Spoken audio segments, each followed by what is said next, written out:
കലോത്സവങ്ങളുടെ തന്നെ ചരിത്രം എടുത്താൽ വർഷങ്ങൾക്ക് മുൻപ് ഇതുപോലൊരു ഡിസോൺ കലോത്സവ വേദിയിൽ വെച്ചാണ് KSU നടത്തിയ ഒരു ഡിസോൺ കലോത്സവ വേദിയിൽ വെച്ചിട്ടാണ് കുട്ടനല്ലൂർ കോളേജിലെ കോളേജ് യൂണിയന്റെ ഭാരവാഹിയായിരുന്ന സഖാവ് RK കൊച്ചനിയനെ തൃശ്ശൂർ നഗരത്തിൽ വെച്ച് ഒരു കൊലപ്പെടുത്തി കളഞ്ഞത്. ഇതാണ് ഡിസോൺ കലോത്സവങ്ങളുടെ ചരിത്രം.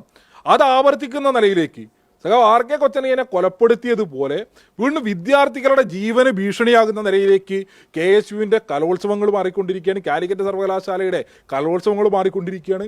ഇനിയും 3 സോണൽ കലോത്സവങ്ങൾ നടക്കാനുണ്ട്. സി സോണിൽ ഇവർ വലിയ സംഘർഷം ഉണ്ടാക്കി, ഡി സോണിൽ ഇവർ വലിയ സംഘർഷം ഉണ്ടാക്കി. ഇനി വരാനിരിക്കുന്ന സോണൽ കലോത്സവങ്ങളെയും ഈ വിധം കൈകാര്യം ചെയ്യുന്നതിന് വേണ്ടിയാണ് ഈ കൂട്ടർ തയ്യാറാകുന്നത് എന്നുണ്ടെങ്കിൽ അതൊരു നിലയ്ക്കും അനുവദിച്ചു കൊടുക്കാൻ വേണ്ടി പറ്റില്ല. ഇവരുടെ കലോത്സവ നഗരിയിൽ SFIക്കാർക്ക് പങ്കെടുക്കാൻ വേണ്ടി പറ്റില്ല. SFIയുടെ യൂണിയൻ നയിക്കുന്ന ക്യാമ്പസുകളിലെ വിദ്യാർത്ഥികൾ എത്തിയാൽ ആക്രമിക്കും എന്നുള്ള സമീപനം ഇവർ തുടർന്നു കഴിഞ്ഞാൽ അതിനെ പ്രതിരോധിക്കേണ്ടുന്ന സാഹചര്യത്തിലേക്ക് ഞങ്ങളും പോകുന്ന നിലയുണ്ടാകും.